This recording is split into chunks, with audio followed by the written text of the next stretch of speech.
இப்போ நம்ம பிரம்மா கிட்ட இருந்து நிறைய கிரகங்கள் வெடித்து வந்துச்சு. அதில் ஒரு கிரகம் வந்து ஒரு கர்த்தமர் குரூப்லேருந்து வந்த கிரகம் சிரத்தா தேவி. அந்த சிரத்தா தேவி ஒரு சிரத்தா தேவன்கிற கிரகத்தை சுற்றுறாங்க. அவர் பேர் தான் வைவஸ்வத மனு. அந்த வைவஸ்வத மனு வந்து விவஸ்வான் அப்படின்னு மாபெரும் சூரியன்கிட்ட இருந்து வந்தார். இப்போ இந்த வைவஸ்வத மனு தான் இப்போ 7வது மனு.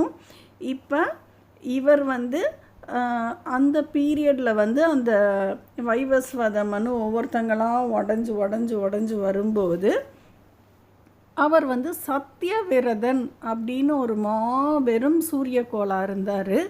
அந்த சூரியக்கோள் வந்து ஒரு முறை இந்த யூனிவர்ஸில் சுற்றி வந்துக்கிட்டு இருக்கும் பொழுது ஒரு குட்டி மீன் வந்து இவரோட சுற்றுவட்ட பாதையில் வந்துருச்சு. இப்போ இந்த குட்டி மீன் வந்து இவரோட சுற்றுவட்ட பாதையில் வரவும் கொஞ்ச நாள் ஆக அந்த மீன் வந்து இவரை விட பெருசாக ஆயிடுச்சு. இவங்க இப்போ சப்த ரிஷி மண்டலத்தில் சுற்றிக்கிட்டு இருக்காங்க. அப்போ அந்த சப்த ரிஷிகளும் இந்த குரூப்லே வந்துட்டாங்க. இப்போ இந்த சத்தியவிரதன் வந்து இந்த பிரளயம் அந்த டைம் தான் வந்துச்சு. அந்த நைமித்தகம் அப்படிங்கிற அந்த பிரளயம் வரும்பொழுது இவங்களாம் அந்த மீன் எங்கேருந்து வந்துச்சுன்னா அந்த விஷ்ணு லோகம் அப்படிங்கிற ஏரியாவில் ஒரு சின்ன போர்ஷன் உடஞ்சி அதுதான் இவங்களை ஃபுல்லும் காப்பாற்றுச்சு. இவங்களை தன்னோட சுற்றுவட்ட பாதையில் இழுத்துக்கிட்டு போய் இவங்களை எல்லாத்தையும் காப்பாற்றி வந்துச்சு.